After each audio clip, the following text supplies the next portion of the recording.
Okay, it's time to start your podcast if you are in Parks and Recreation.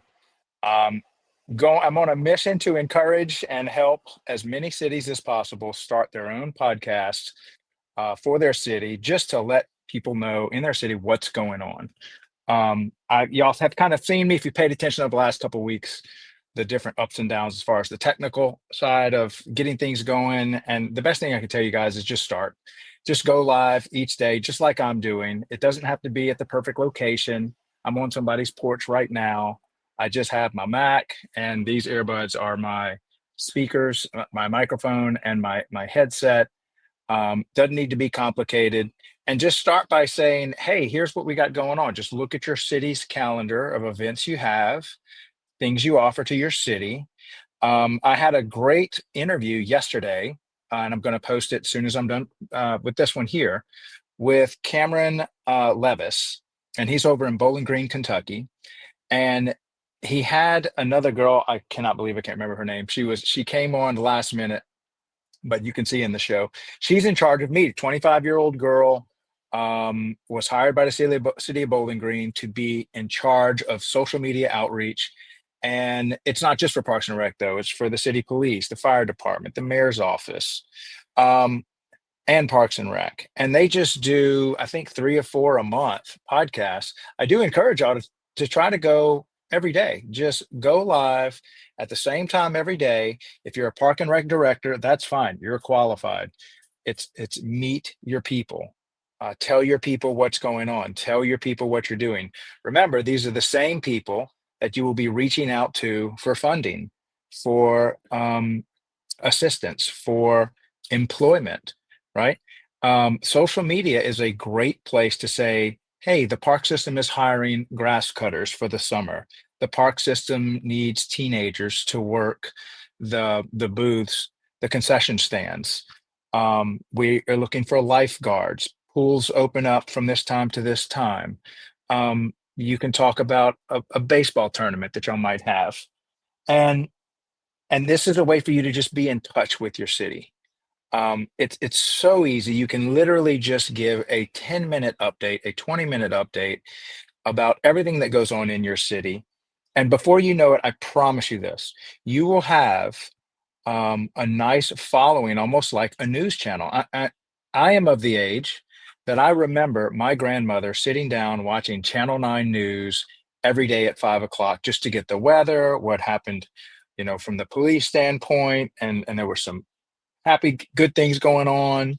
And you just had reporters that would walk out. Well, she would always look for the local events. Of course, we lived in Baton Rouge. She lived in Port Allen, a little city on side of Baton Rouge. Well, cities have this opportunity right now in front of them just to make general announcements about what goes on in their city. And I believe this is going to be a great way for you to stay connected to your people, and for you to get this best kept secret, which is parks and recreation, events they have, services they offer, and for you to get feedback from the community. And then when you start asking your community to help fund a playground or to help fund a new soccer stadium or lighting a new arena or something like that, you will have the people on your side that are regular listeners, that are regular users. And then you can also ask for help.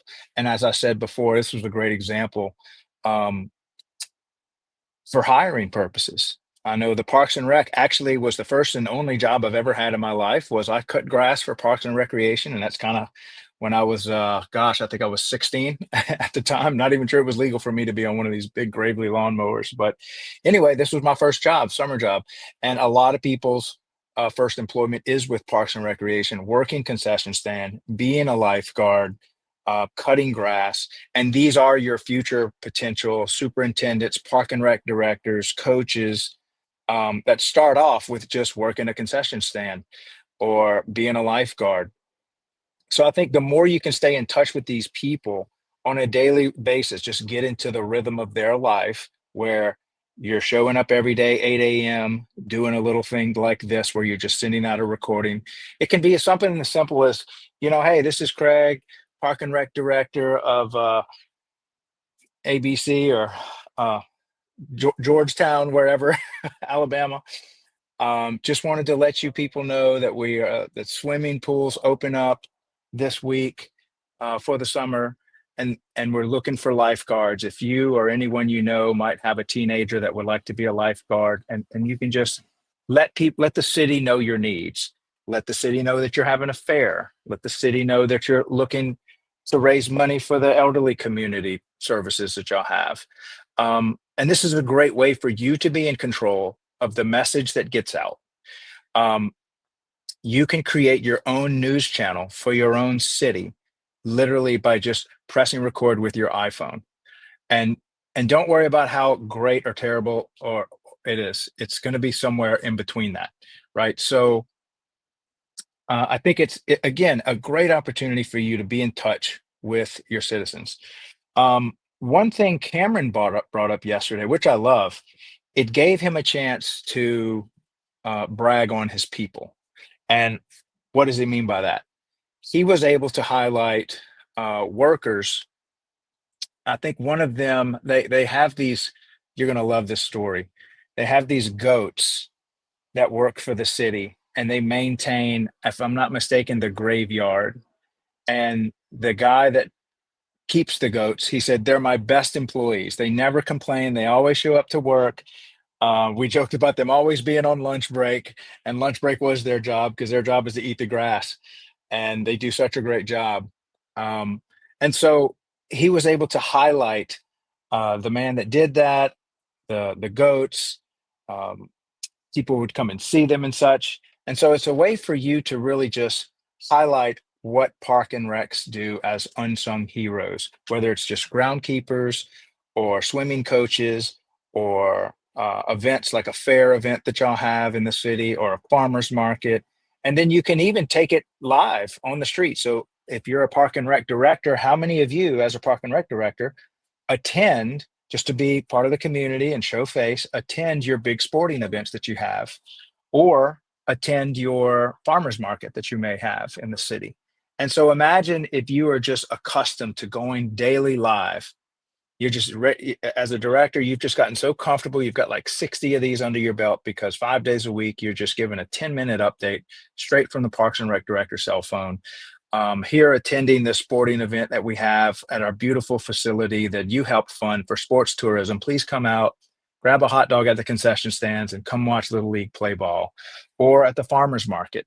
And so, what a great way for you. And of course, you could probably rope your mayor into doing this too, because those are elected officials. They're always looking at kind of being with the community and being in touch with the community. Um, so I think this is something that I would love to help spearhead the way I see social media going, the way I see media and content being created. And here's what you have to do. It was a famous quote by Wayne Gretzky. He's a famous hockey player, and he said the key is not to skate to the puck, but to skate to where the puck is going to be.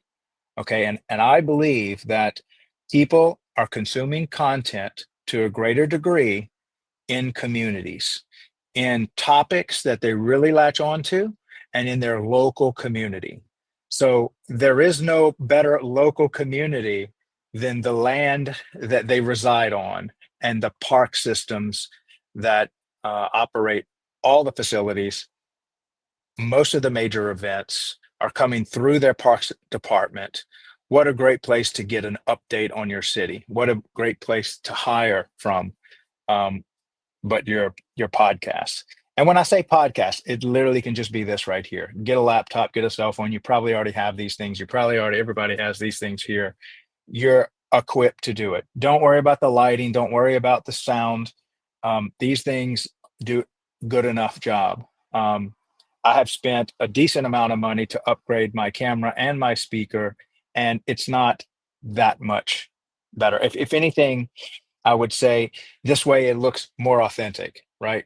Because I think as consumers of content, we are getting so bombarded with the edited content and more increasingly the AI generated content that in a way, me personally, I crave unedited, live, not so perfect content because I'm there for um, either I'm a fan of the guy that's talking, I appreciate his input on today's, whatever the news cycle is. Y'all might know that I'm a big Bitcoiner, and so I follow Bitcoiners, and anytime they go live, I hop on. If I were part of a city, if I were in a small town and my park and rec director was coming to make an announcement about something, I would absolutely pay attention to that kind of stuff. So I want to help launch a movement across America where parks and rec directors and park people are actually just going live for 10 minutes a day. So anybody, and I'll make this offer out, any city that wants to do this, uh, let me just say the first 5 cities, I'll do five. The first 5 cities that want to do this, I will help you. I say for free, I'm not making any money doing this anyway. It's just a passion project of mine. I did the same thing for the Bitcoin community. I started a podcast called the Daily Bitcoin, or excuse me, the Bitcoin Daily, and I loved it. I had the greatest time. I loved the community. I learned so much in the process, and I would love to help launch 5 daily podcasts for any city in America that wants to do this. Please reach out to me. We'll start a little group chat, and I'll help y'all go live. I'll even do a split screen with y'all where I'll do the first few lives with y'all just to help out and to show y'all how easy it is. And then we'll see where that goes from there, and we'll see how we can kind of roll this out. Maybe if you're willing to be a guinea pig as a city or as a Parks and Rec director, we'll create a little roadmap, right? That we can post on our Facebook group and show everybody how we did it. Okay, just to kind of demystify it and to make it easy. I heard a Jordan Peterson quote today on Joe Rogan. It was one of those shorts, and he said, "Make your goals uh, less difficult, so that you have no excuse to not do it." He's famous for telling his English class, "I want a terrible paper written on this topic," and so that way you don't you're not trying to do something that's so difficult that you end up just not even trying. So make it very achievable. It could literally be just take out your phone, maybe this weekend or at the farmers market, whatever event you got going on, and just say, "Hey, this is so and so. This is John Smith, the park director. I'm here live at this event. Just wanted to say hello and show you what you have going on here in your city. Come hang out, farmers market from 8 to 12." I just use the farmers market as an example because in Baton Rouge, I attend the 8 to 12 farmers market every Saturday, and I buy some good grass-fed beef there. And so there's something that our city does. And I know this is happening all across America anyway. So reach out to me if you want to be one of these 5. All right. So yesterday, talked to Cameron in Bowling Green. Great guy. Awesome story. He wrote a child's book on how to build your park, or it was like a project that his grandfather did at university with people coming through his degree. And he would say, "Here's a poster board on how, if you were given 60 acres, what would it look like? Where would you put everything?" And great story there. Pick up his book. I think you can find it on Amazon and in Barnes and Noble. Secondly, we've got a fierce competition going on. Who wants the Daily Parks and Rec show at their convention? Illinois is killing it, followed closely, I think, followed by Michigan. Those two, and then there's another uh, park. It's called Northern. Oh, let me not mess it up. Hold on, I'm going to click it real quick.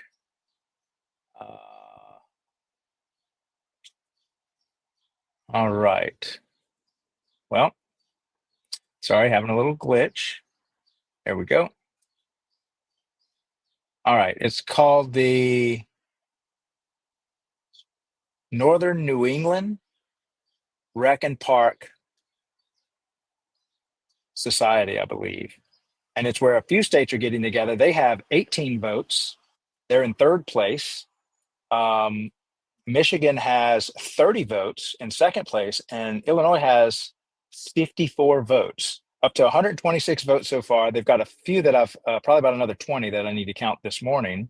So we're going to run this competition, and I'm going to be kind of coming up with the rules as we go. Right now, it's just, if you are a member of the Parks and Rec Done Right Facebook group, just put the state that you want to see us at. Definitely the top 3 are going to I'm going to attend. I'm trying to do the top 10, but I may reserve a few of those for like an additional competition. So we might do another type of competition. Maybe we can say whichever. Uh, I don't know. I'll think of something. Could have something tied to the first few states that start a podcast. So maybe the states that have the most podcasts that come through this, then maybe that might be another competition we can run. But we'll definitely pull out three winners here, maybe five. But anyway, I'm going to ask for feedback from the audience. How about that? That way, it can be something that y'all take part in. But right now, we got Illinois in first, Michigan in second with 30 votes, um, Northern New England in third. We have Georgia with 5 votes. In fourth, Texas with 4 votes. In fifth, Florida with 3 votes. In sixth, Pennsylvania, Alaska tied for seventh, and Maine and Wisconsin. We've actually got a few that have 1 vote. So I know a lot of states just have not woken up to the fact that there's a competition going on, because I know there are some fierce competitors in a lot of other states that I'm closer to, that when they do, they're going to start voting. But let's get the vote out. I believe I'm going to run this competition at least all the way through December. And then I'm going to need some help to get permission from the state conventions, because some I'm very close to, so they're want to have me there right now. Like Kentucky, Louisiana, Mississippi, Alabama. These are ones that I've been to a lot. Texas is another one. Oh, let me thank Texas. I can't believe this. Thank you so much, Texas. Traps is their association. They actually waived my membership to Traps because of all the work that I'm doing here, building the daily Parks and Rec and helping people um, get their channels off the ground and their podcasts off the ground. And I had no idea that anybody at Traps was even paying attention to me, because, or I say me, to the community and what we're doing here at the Daily Parks and Rec Show. So thank you so much. That means a whole lot to me that that what we're doing here would even come up in conversation at the board at Traps, because they're such a really good state. And my daughter lives there with one of my grandchildren over in Dallas, Texas. So shout out to Dallas. They have been a great city for me to visit. So thank you to Texas. And then let's see, I think I had one other thing I wanted to go over. Let's see. Oh, as always, guest speakers that you would like to hear me interview, please reach out to me, or just give me a name that you think would be a great interview for us. If you've seen somebody there at a convention or something that you think provided great content or something valuable to the community, love to have them on the show as we ramp this thing up. And then please subscribe to our YouTube channel. We need to get 1,000 subscribers on that. I really have not been promoting it a whole lot aside from these little dailies and a little pitch at the end, so that we can go live on Facebook. I'm having a hard time going live on Facebook at the same time as this one.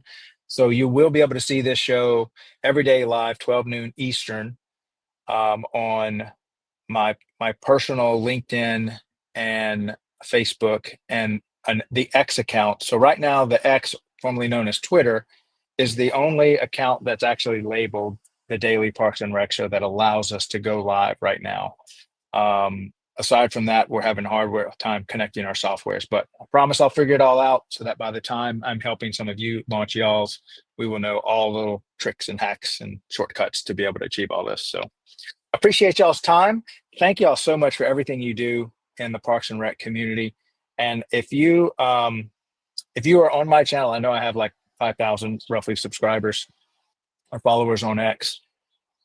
If you ever see somebody that works in Parks and Rec, please go thank them. A lot of times they're kind of unsung heroes to keep our parks beautiful. But if you use the parks, just know that there's a whole army of people behind the scenes, just keeping them clean, keeping them beautiful, raising money for this. And they don't get paid a ton of money. This is some of the best government employees. I know a lot of times right now in government, government employees kind of get a bad rap. And maybe that's true at the federal level, maybe at the highest level. But I can tell you for sure at the local level, your local park systems, some hardworking people that are part of your community and that keep your community and your tax dollars for your property tax local, and making your city extra livable and fun to live in, with places for you to celebrate birthday parties and family reunions and have weddings and stuff like that. And so please thank them. If you ever see them picking up trash or lifeguarding or working a concession stand, I'd hate to see what our cities would look like without those people uh, keeping our cities and our communities beautiful. So, again, this is Craig LeBlanc, the doorman. Love hosting this show for y'all. Let me know, first come, first serve, first 5 cities in America. I will help them launch their podcasts. Just reach out to me in the comments, and we'll see y'all again tomorrow, 12 noon Eastern, live here on The Daily Show. Thanks. Bye.